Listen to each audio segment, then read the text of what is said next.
Minute 7 minute रह रहा है, फिर डाउन मार रहा है।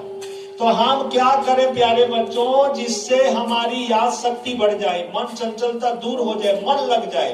क्योंकि 10वीं का जो बोर्ड परसेंटेज है नौकरी के लिए खास जरूरी है, जानते हैं ना। 10वीं और 12वीं ये दोनों का बोर्ड परसेंटेज नौकरी के लिए खास जरूरी है, और विशेष करके 10वीं का। ठीक है, तो इसीलिए जो 10वीं पढ़ रहे हैं कहते हैं आप फिर से 7वीं नहीं पढ़ सकते क्या, बाकी जो भी है, पर आज जो मस्ती करनी है वो बाद में भी कर सकते हैं। ये समय है 13 to 19 एज, इसको लाइफ लाइन टर्निंग पॉइंट कहा जाता है। ठीक है, एक बार फ्यूचर सेट, आप जीवन भर मस्ती में रह सकते हैं। मैं राइट? तो प्यारे बच्चों में भी साइंस पढ़ा, साइंटिफिकल कच क्या कह रहा है, शास्त्र मत क्या कह रहे हैं, हम कैसे पढ़ें जिससे पढ़ाई जल्दी याद रह जाए। ठीक है, स्वीट एंड शॉर्ट में जानेंगे।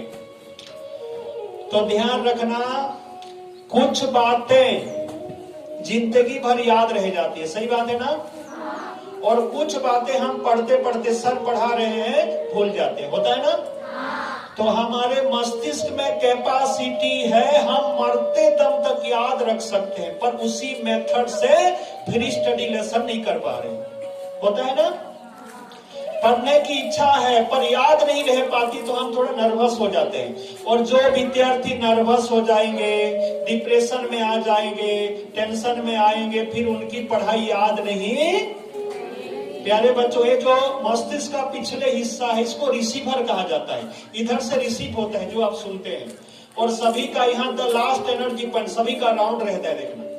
और दाएं मस्तिष्क में सेव हो जाए तो जो अभी आप पढ़े हैं वो लास्टिंग करेगा। बात समझ में आई?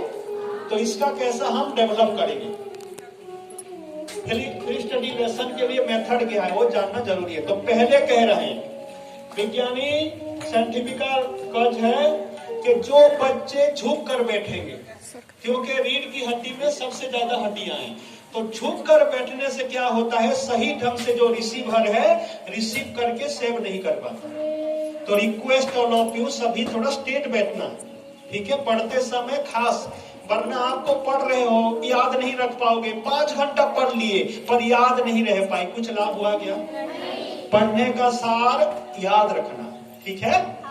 तो जब भी आप बैठे थोड़ा देखो, ऐसे सीधे बैठने से कैसे स्मार्ट दिखते हैं, और थोड़ा झुक कर बैठे ना तो जो ब्लड सर्कुलेशन सही फोर्स से ऊपर होना चाहिए नहीं हो पाता। पानी ब्लड में कितना 80% वाटर पानी है ना, तो पानी का स्वभाव ऊपर से नीचे जाना रहता है, नीचे से ऊपर जाने में उसको थोड़ा परिश्रम लगता है, समझ गए। तो जो कहते हैं ऊपर तरफ जाने में, नीचे से ऊपर तरफ आने में थोड़ा अलग होता है। तो आप अगर फिर रीढ़ की हड्डी झुका दी, कमर झुकी हुई हो, तो सही फोर्स से ऊपर नहीं हो पाएगा।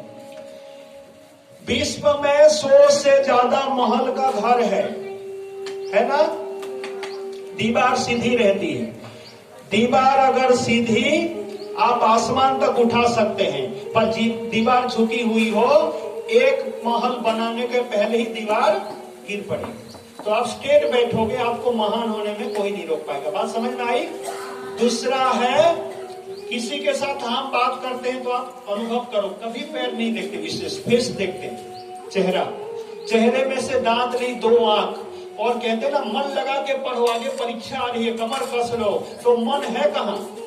मन का 7 जंक्शन है, यहाँ मन को कंट्रोल किया जाता है। The mind controller point, the most welcome area. So request all of you, everyone, right hand ring finger, pressure anti-clockwise, right to left थोड़ा घुमाना। तो ये जो पिनियर ग्रंथि नाम दी है विज्ञानी, ये जो पिनियर ग्रंथि का डेवलप हो जाए तो आपको बहुत लाभ होगा। मस्तिष्क का आगे का हिस्सा आज्ञा देने में के लिए है और पीछे का रिसीव करने के लिए। बात समझ में आई? तो क्या करना है, रोज पढ़ने के पहले थोड़ा हल्का, index finger is the high energy finger, ring finger is the stay energy finger. तो मन बुद्धि को हम स्थिर करेंगे तभी तो मन लगेगा। तो बाएं उजवा दाएं हाथ, अनामिका उंगली हल्का सा दबाव, और दाएं से बाएं थोड़ा घुमाना है। ये पढ़ने के पहले थोड़ा कर लेना, राउंडिंग करना है, ठीक है। उसी जगह पर रखकर थोड़ा राउंडिंग ऐसे घुमाना है, टिकली लावता तिथे, ठीक है। इसका बहुत फायदा होगा।